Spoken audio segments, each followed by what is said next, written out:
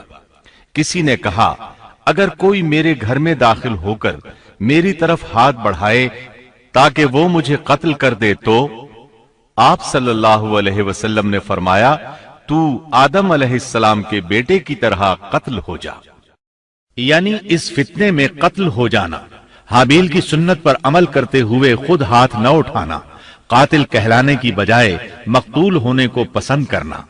اسی طرح مسند احمد کی ایک روایت میں ہے، رسول اللہ صلی اللہ علیہ وسلم نے فرمایا، دنیا میں جب بھی کوئی ظلم سے قتل ہوتا ہے تو اس کا گناہ آدم علیہ السلام کے پہلے بیٹے قابیل کی گردن پر ضرور ہوتا ہے، اس لیے کہ وہ پہلا شخص ہے جس نے ظالمانہ قتل کی ابتدا کی اور یہ ناپاک طریقہ جاری کیا۔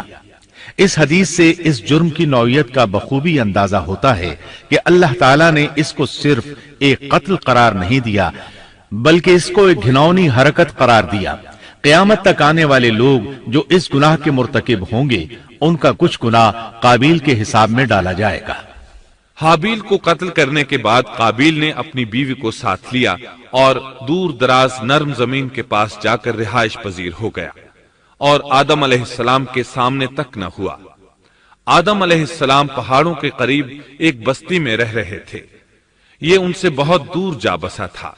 اس طرح قابیل کا آدم علیہ السلام سے رابطہ بالکل ختم ہو گیا اور اس سے ایک نئی نسل کی ابتدا ہوئی۔ فحاشی اور اریانی کو ان کے ہاں عروج حاصل تھا۔ عبادت یہ لوگ اگرچہ اللہ ہی کی کرتے تھے لیکن آدم علیہ السلام کی شریعت کے خلاف بے حیائی کے دل دادا تھے۔ تقوی کی قلت، احکام الہی کی نافرمانی اور فحاشی کا فروغ ان کے شب و روز کا معمول تھا۔ اس کے بعد لوگ دو گروہوں میں تقسیم ہو گئے، شریر اور برے لوگ قابیل کے ساتھ مل گئے اور آدم علیہ السلام کے دیگر بیٹے اور نیک لوگ آدم علیہ السلام کے ساتھ مل گئے۔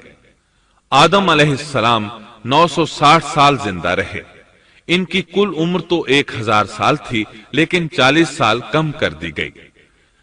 سیدنا ابو ہریرہ رضی اللہ عنہ بیان کرتے ہیں کہ رسول اللہ صلی اللہ علیہ وسلم نے فرمایا، جب اللہ نے آدم علیہ السلام کو پیدا فرمایا تو ان کی پیٹھ پر ہاتھ پھیرا، اس طرح قیامت تک جتنے انسان پیدا ہونے والے تھے ان کی روحیں وجود میں آ گئیں۔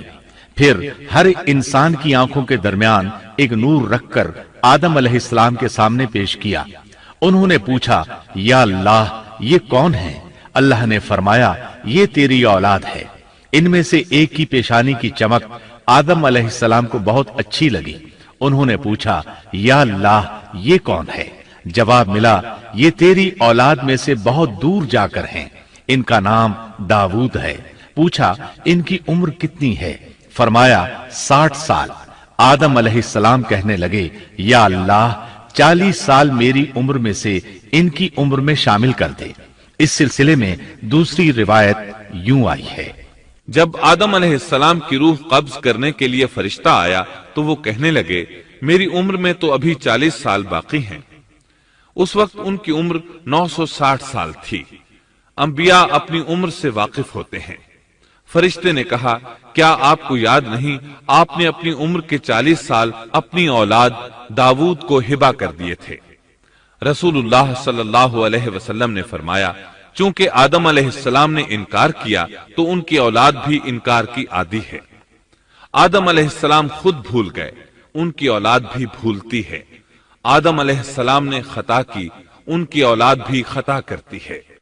حابیل کے قتل کے بعد اللہ تعالیٰ نے آدم اور حوا علیہ السلام کو اس کا نعم البدل عطا کیا۔ اس کا نام انہوں نے شیس رکھا۔ شیس کا مطلب ہے اللہ کا دیا ہوا تحفہ۔ حابیل کے قتل پر آدم اور حوا علیہ السلام دونوں بہت غمگین ہوئے، اس لیے اللہ نے بدلے میں انہیں شیس علیہ السلام عطا فرمائے۔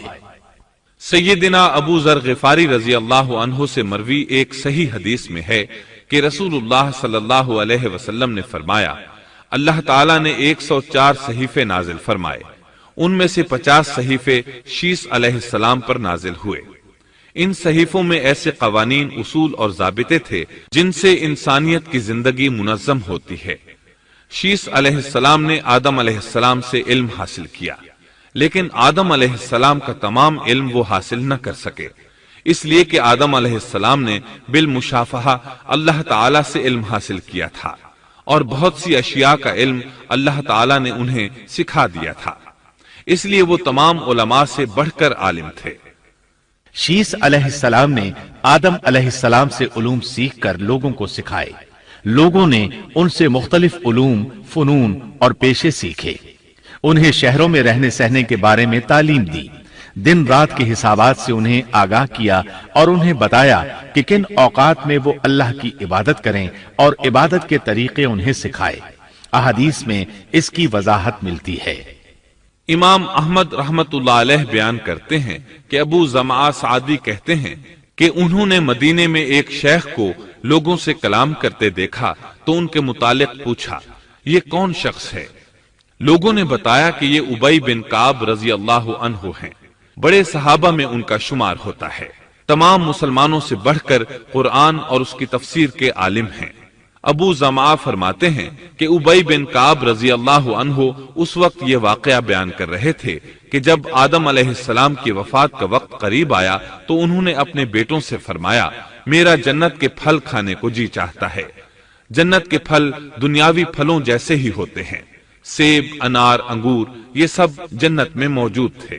جنت کے اور دنیا کے پھلوں میں فرق یہ ہے کہ دنیاوی پھل بدبودار ہو جاتے ہیں، جبکہ جنتی پھل کبھی بدبودار نہیں ہوتے۔ اسی طرح دنیاوی پھلوں کا ذائقہ عارضی ہوتا ہے، جبکہ جنتی پھلوں کا ذائقہ ہمیشہ برقرار رہتا ہے۔ اس لیے آدم علیہ السلام نے چاہا کہ وہ جنت کے پھل کھائیں، چنانچہ ان کے بیٹے تلاش میں نکل گئے۔ انہوں نے اپنے ساتھ کلہاڑے، کدالیں اور ٹوکریاں لے لی۔ راستے میں انہیں فرشتے ملے، ان کے پاس آدم علیہ السلام کا کفن اور خوشبو وغیرہ تھی۔ انہوں نے پوچھا، آدم کے بیٹو کس چیز کی تلاش میں ہو، کہاں جا رہے ہو؟ انہوں نے جواب میں کہا، ہمارے والد مریض ہیں، انہیں جنت کے پھلوں کی خواہش ہے۔ فرشتے ان کے سامنے انسانی شکل میں آئے تھے، ان کی بات سن کر بولے، واپس جاؤ، تمہارے والد فوت ہونے کے قریب ہیں، اب ان میں اتنی طاقت نہیں رہی کہ پھل کھا سکیں۔ جب فرشتے آدم علیہ السلام کی روح قبض کرنے کے لیے آئے تو حوا علیہ السلام نے انہیں پہچان لیا۔ وہ بلند آواز سے آدم علیہ السلام کو پکارنے لگی، ان کے ساتھ چمڑ گئیں۔ آدم علیہ السلام بولے، مجھ سے الگ ہو جاؤ، پہلے بھی مجھے تمہاری وجہ سے مصیبت پہنچی تھی، میرے اور میرے رب کے فرشتوں کے درمیان سے ہٹ جاؤ۔ پھر فرشتوں نے آدم علیہ السلام کی روح قبض کی، انہیں غسل دیا، کفن پہنایا، خوشبو لگائی، آپ کی قبر کھودی، پھر انہوں نے آدم علیہ السلام کی نماز جنازہ ادا کی، اس کے بعد انہیں قبر میں اتارا، پھر اوپر مٹی ڈال دی اور بولے، آدم کے بیٹو، تمہارے لیے یہی طریقہ ہے۔ اس وقت تک لوگ کفن دفن کے احکامات سے واقف نہیں تھے، انہیں علم نہ تھا کہ قابیل نے اپنے بھائی کو کیسے دفن کیا تھا، اس لیے فرشتوں کو بھیجا گیا تاکہ تدفین کا طریقہ بتا دیں۔ تو اس طرح انسان کو دفن کرنے کا طریقہ معلوم ہوا جو فرشتے لے کر آئے تھے۔ آدم علیہ السلام نے اپنی 960 سال کی مکمل زندگی میں سوائے اس درخت کا پھل کھانے کے اور کوئی خطا نہیں کی۔ یہ تھا ہمارے باپ سیدنا آدم علیہ السلام کا اسوہ اور سیرت طیبہ کا حال۔ آپ کی وفات کے 1 سال بعد حوا علیہ السلام بھی وفات پا گئیں۔ Thanks for watching.